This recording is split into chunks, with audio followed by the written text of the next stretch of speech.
What's going on, guys? Welcome back to, I guess we could call this the TTI podcast, if you will. My name is Hamilton. In this video, I'm going to be keeping it kind of low-key. I have nothing planned here, but I'm going to go through some of the thoughts about what I expect to happen over the next couple of months into the end of the year. I'm going to build up this bigger story with you. It's going to be a slower paced video, but it's going to contain a lot of really good content. And I want to highlight a couple trades that we're in right now and kind of talk through how we've been able to manage them to be anywhere between, 500 to 1,000% winner. Things like the Reddit and Google trades that we're currently in right now. Maybe you can take what I'm about to tell you, reverse engineer it, and make the same types of trades in the future. Or you can just take the trades with us by signing up for our premium service. It's completely up to you. So let's get into it. First things first, there's a lot of people, particularly online, that are afraid of the market. Right? They're absolutely terrified of what's going on in the market right now. They're expecting it's going to fall, the election, all of the volatility that comes along with that election process, the geopolitical events going on, oil, the dollar, blah, blah, blah, everything. Inside of TTI, we really try to simplify it down to strictly following price and trend. What is actually happening? Our goal is not to predict anything. It's to react to things that are happening. And because we've been able to react instead of predict, it has led us to back-to-back triple-digit years. So 100+% year-to-date performances. And this year in particular has been the best year we've ever had as a community. And I want to start just by showing you kind of a year-to-date performance that was posted earlier today. Out of privacy reasons, I'm not going to show the full name, but he joined about a year ago. His account was sitting in six digits, about $165,000, and is currently sitting at 288. And this particular individual didn't really do anything that the rest of us haven't done as well. We're focusing on trends. We're focusing on trying to nail trades in the right sectors and the right industry groups, and then holding on for as long as we can, logically, not stopping ourselves out early, letting the best trades continue to win for us. As you can see, this has been a winning combination over this year, but also last year, right? So let's get into kind of what we're expecting to happen over the next few months and then some of the trades that we're in. So first things first, I want to lay the stage of where we were in January of 2024. It's obviously the end of October. It's easy in hindsight to say you should have stayed long all year, but we have been long all year. As a matter of fact, inside of TTI, we had written about it back in January about how bullish we actually were for 2024. And that's something that people can complain about, but they cannot dispute. It has been absolutely correct to be long this year. I'm going to go ahead and show you the article, aptly named "As January Goes, So Goes the Year." And we talked about some of the statistics behind what a green January means in the future over the rest of the year. It just went to show you that when the S&P 500 closes green in January, there is an overwhelming positive odds that the rest of the year is also going to end green, 83.6% of the time. You can see what we were looking at the time. January gave us that all-time high breakout in the S&P 500. We were trading at 487.80, and we had an overall price target this year of somewhere between 550 and 555. And obviously, we are trading closer to 600 at this point, so we overshot our price target by a couple of months. We got there back in July. We have a bunch of different data sets kind of all pushing us in the same bullish direction, right? This idea of a secular bull market where global market forces are going to continue to push global prices higher. Until that ends, you want to always be more long than short in the grand scheme of things, right? Even during bear markets, you might not be expecting new all-time highs, but they happen in bull markets, secular bull markets, and secular bear markets. Those all-time highs tend to really get snuffed out. And that's why we see decade-long ranges like we saw in the 70s, like we saw in the 2000 and 2010 range, etc. Those are secular bear markets. We are in a secular bull market, which is why global markets around the world continue to break out into all-time highs, because that's kind of the global financial system that we're in right now, the secular bull market. Secondly, the fourth year of a presidential election cycle is just overwhelmingly bullish. You can go back to 1950, look at every single year that there's an election year, and more often than not, there is an incredible opportunity being long the market. We have the data. We looked at the data. It's just part of our supporting evidence that we wanted to be long this year. And then lastly, obviously, a positive January going back to 72 shows us that there is very high odds that the rest of the year is going to be bullish. We asked ourselves, could this time be different? Absolutely. It always could be different, but more often than not, it's not. So we wanted to continue to remain long. And really the one piece here that I want to emphasize more than anything was that the S&P 500 was breaking out into all-time highs. Once again, showing you, in January of this year, it's really hard to not want to be long if you're a technical trader into all-time high breakouts, because as trends, as momentum continue to push us in that direction, you want to be able to grab those at the all-time high pivot. It's the most simple trade in the market because you know where you're right, you know where you're wrong. If you're trading north of that all-time high pivot, you're probably right. You want to sit in the position. If you're trading south of that all-time high pivot, you might want to wait, might be too early, might be a fake out, etc. It's a very simple setup, and we took that and ran with it. We've been long all year.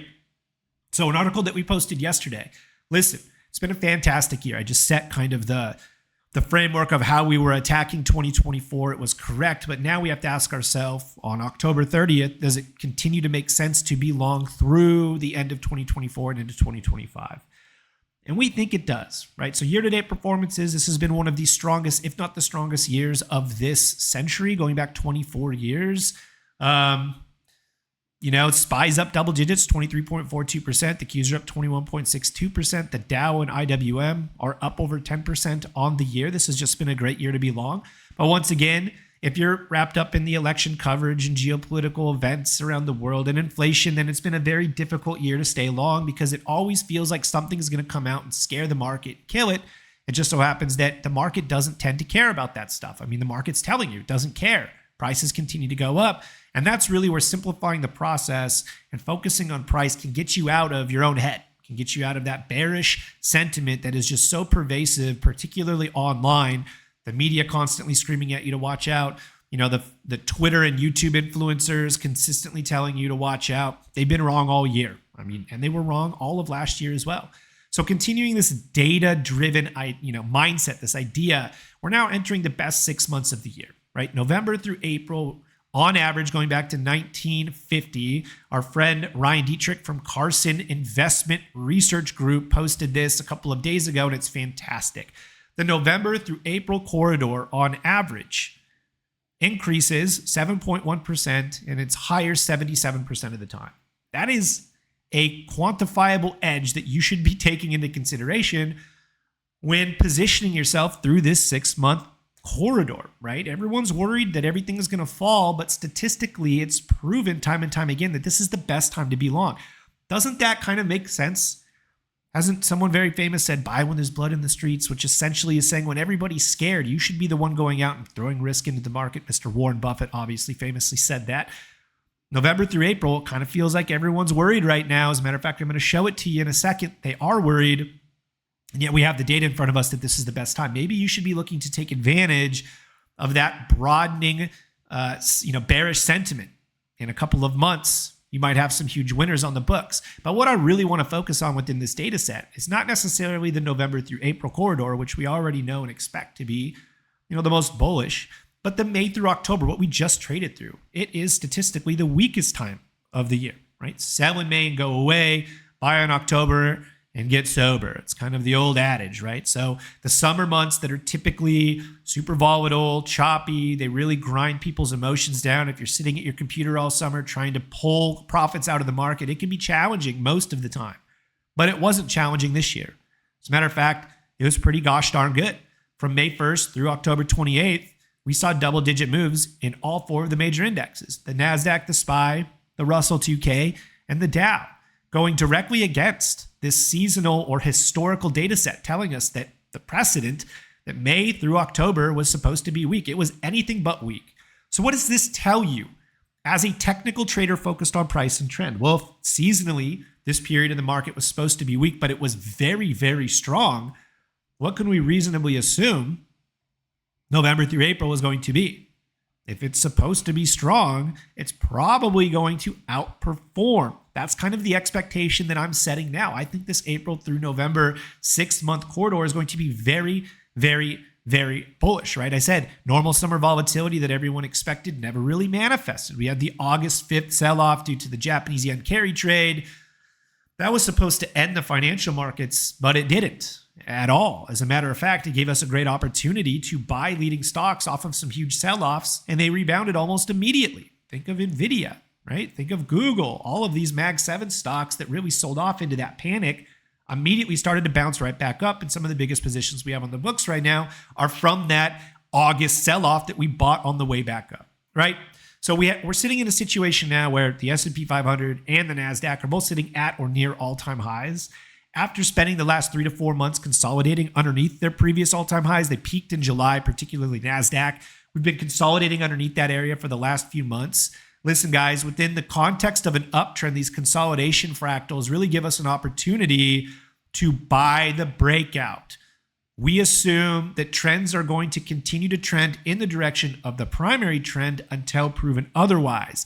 And the weight of the evidence for us continues to tell us that these will resolve higher. And so, obviously, we are very bullish through the end of the year because, once again, they've been consolidated for 3 or 4 months. These should resolve higher, and it shouldn't just be a quick move up that lasts a couple days or maybe a week. It should be weeks, months, or quarters that these continue to go up. But remember when I was saying, bearish sentiment is everywhere online.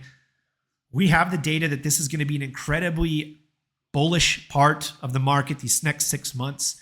But when we actually look at the data from professional money managers and investors, the NAAIM Professional Money Manager Survey is actually telling us that professional money managers are less bullish today than they were back in March and July, even though the market is sitting at basically all-time highs and a bunch of Mag 7 stocks are also sitting at or near all-time highs. Now you have to ask yourself, do you want to be on the same side as the professional money managers who've been historically wrong for the last 24 months, or are they finally going to nail it? Are they actually going to get out at the right time? Is the market going to pull back? You can make that decision on your own. But what I will tell you is that if there is a significant lack of money manager involvement in the market to the long side, just to fulfill client obligation, these guys are going to be forced, if the market does break back out, to buy higher. To me, I look at this and I go, great. If professional money managers are pulling back long exposure, that means there's going to be more future buyers when prices break out. And for me, that's what I want to see. I want to see that there's ammo on the sidelines waiting to buy the breakout, because those breakouts are going to be more sustainable if there's money flowing into them, right?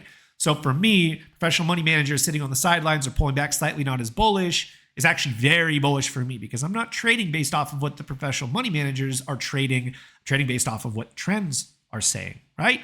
And then lastly, this investor survey, the AAII bull bear spread, really doesn't look any better. As a matter of fact, this is the least bullish this survey has been since May. Once again, markets are sitting at all-time highs. Mag 7 stocks are sitting at all-time highs.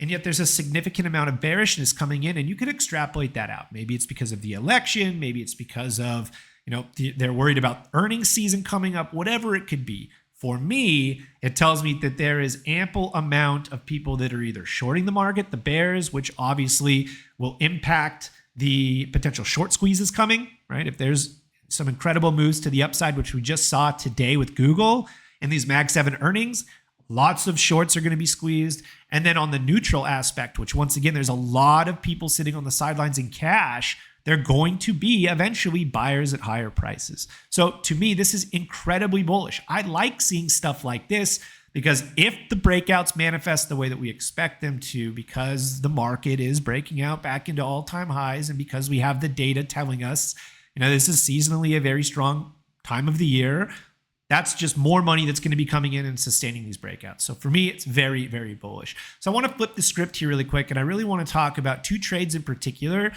want you to re-engineer or reverse engineer these, so maybe you can take the same sorts of trades in the future. So I'm going to go ahead and show you really quick our positions that we have in Google and Reddit. Now, obviously, if you're trading today or you're watching this on tomorrow or whatever, go and look at Google, go and look at Reddit. Absolutely massive moves through earnings. And really what it comes down to is our ability to manage risk through the trade. We've had a very, very, very good couple of weeks. I'm sure you've seen some of this stuff if you've been watching our content. But we have a Reddit trade up and over 800% right now, right?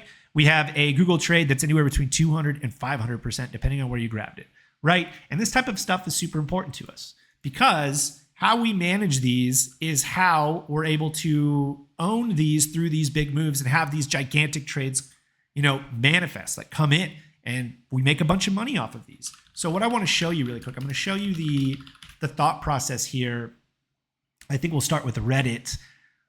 We'll go into our market research portal and give me 2 seconds to pull up the actual trade. And what you're going to see here is you're going to see the actual trade idea as we wrote it on October 7th. So let's go ahead and pull that up really quick. October 7th, this is what we were looking at. This is our IPO range breakout, high setup. We love trading this. Essentially, it's any stock that's IPO'd within the last 3 years, that's been consolidating sideways, that is starting to break out either into new 52-week highs or all-time highs we want to take a grab at these. The market environment is screaming at us that these are working. As a matter of fact, some of our biggest wins this year have been this particular setup. And it just goes to show you that, if a setup is working time and time again, continue to play that setup until it doesn't work anymore. Don't take money out of these things and move on to the next shiny object if they're still working and this setup is still working, right? So we went through, you can read the entire trade idea there. We wanted to be long above 75, a stop out on a close below 67. We had price targets at 98, and then La La Land. We grabbed the January 17th, 2025 $95 calls for no more than $3, and now they're going for 12, 13, 14, 15 bucks. So it's an absolutely huge win for us. But the beautiful part of this particular trade, if we flip over to TradingView really quick, is how we manage this within the trade. And this is really what makes our system in particular shine, right? For those of you with larger accounts that don't YOLO because you have a lot of money to lose, protecting your capital is just as important as growing your capital. You cannot or you will not want to lose a substantial amount of money chasing stuff around the market. And so what we do here is we bake in risk management to every single trade by selling half of our winning trade at over 100%. What does that do? Let's say you throw $10,000 into Reddit and then it doubles. You're sitting at $20,000, but the price targets haven't been hit yet. What we do inside of TTI is we remove $10,000 from the trade. We remove the principal. So whatever debit you paid to get into that trade, we take it back. We throw it back into our account. And now the only exposure we have still open is unrealized profits. It's essentially like going to the casino. You have $2,000 in your pocket. You throw it down on red on a roulette table. It hits. You're now at $4,000. You take your original $2,000, you put it in your pocket, and now for the rest of the night, you're walking around with just $2,000. If you lose it all, it's not the end of the world. You still have your original $2,000, right? That's kind of the concept. That's exactly what we gun for inside of TTI. And so what I'm going to show you is kind of the idea here of taking half off, how it impacts trading, etc. So let's flip back over to the browser here. You can see what we posted on Twitter, what we were looking at in terms of the Reddit trade. We grabbed it, took a crack at it in July, didn't work, but we grabbed it again off of the little breakout here. And then just a couple days later, this is what the trade looked like. The contracts were up and over 100%. So you didn't really need that big of a move here. And yet there you got, Reddit was over 100%. So we closed half of the trade. Once again, by closing half of the trade, we are now able to hold for the bigger move without any risk coming in against our account capital. So now that we got the big gap up, we are able to manage this effectively with no emotional response to it. Why? Because, once again, I want to stress, by taking half off of your trade prior to earnings, you lose nothing if the market doesn't like earnings. Let's say Reddit gap down back within the range and the contracts go to negative 100%. You're not losing anything in your account. You've already taken the principal out.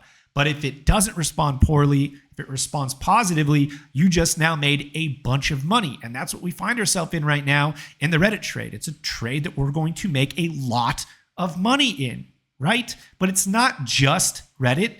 We do this time and time again. It's one of the most important aspects of our trading system is managing that risk, particularly with larger accounts, because most of our clients don't have $5,000 in an account. They have 50,000 or 500,000, or to a certain extent, we have $5 million accounts using our service, right? These are the types of guys that don't want to go out and YOLO on random crap. They're really focused on protecting their capital first and then growing it second. So I want to show Google, and then we're going to wrap this up. Second trade that just hit earlier today is Google.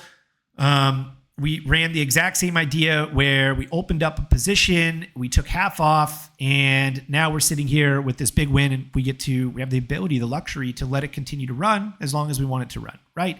So here it is, back over to the market research portal. We opened this back up in the beginning of September. Once again, we're not afraid to buy the dip if there's a reason for us to buy the dip. If there's substantial evidence that tells us that there's a good chance that this continues to go up through technical analysis, not our opinions or bias, and Google fit that description. You can read the entire trade again if you would like. Risk on, which means we want to be long above 152.50. We want to be out below a 150. So it was a very, very tight tight trade. Price targets at 195.50, and then obviously the all-time high push. We wanted the $180 calls for no more than 50 cents. You can kind of read through this thing if you want. We had a very tight stop. It was either bouncing or it wasn't, and obviously it did bounce. So once again, just to show you the trade that we have on Google, it's up anywhere between 200 to 500%, depending on where you grabbed it, right? There was a near 500%. Here's a 200%.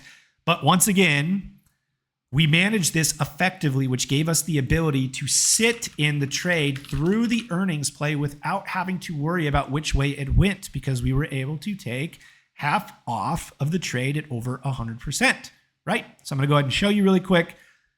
We opened the trade beginning of September, tweeted out, I think this was yesterday. We were able to close half of the trade at over 100%, which once again, removing all principal from the trade. If the market loves earnings, we're going to make a bunch of money. If the market hates earnings, we lose nothing but unrealized profits. It's the same exact concept as Reddit, right? And obviously, if you're trading today, you know that Google is up massively. Now, the cool thing is we can take some profit off here. And in most cases, we will. But we still have 2+ months of expiration. We're pushing up in towards in the money. That's really when the fun starts happening. So we are not forced to close the trade here if we don't want to, right? Our price target's up near all-time highs. Why would we forcefully close this trade if we don't have to right now? So we won't. We might take a couple off because we got the earnings move. It's elevated. Implied volatility is elevated. The premium on these contracts are elevated. So they're paying us out like crazy.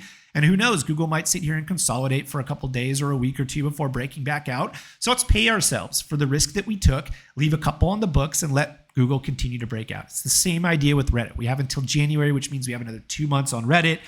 Take a couple off today, pay ourselves for the risk that we took, but there's no reason to close the entire trade here, because a lot of times these are the beginnings of bigger moves to the upside, and that's how we make these 1,000% plus wins. It's not by accident. It's 100% because we're able to manage the trades effectively throughout the life of the trade, and therefore we can hold for the bigger move, right? It's not on accident whatsoever. And as a matter of fact, I want to congratulate publicly Ron, who's been with us for just a couple of months now, hit his first 1,000% win in the Reddit trade. Congratulations. You can see up over $4,000 on the trade, and it's his first 1,000% winner. So once again, guys, manage your trades effectively. I guarantee you will end up making more money if you can, lock in a plan. Don't be afraid of what everybody is screaming about the world ending and the financial markets are ending. We're on the 3rd year of a bull market.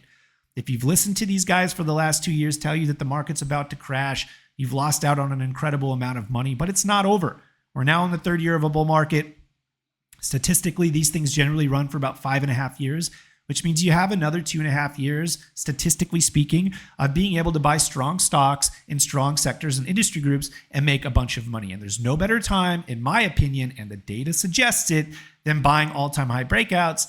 Right now, we're within that corridor of Mag 7 earnings. We have I think 4 or 5 of them reporting just this week. We've already had Tesla and Google. We have Meta and Amazon and Apple and Microsoft. So yes, we have 4 more this week. There's a great opportunity that these are the beginnings of a bigger move to the upside. But obviously, protect your capital first, go for risk second. Guys, my name is Hamilton here at the Trading Initiative. It's kind of a TTI podcast. No real direction here. I had a couple thoughts I wanted to get through. Let me know if you like this type of content. It's a little bit off the wall, a little bit slower. But hopefully this shines some light on trends and price action. It matters more than what the scary guy says online. All right? I'll catch you in the next little podcast we do. Have a good day.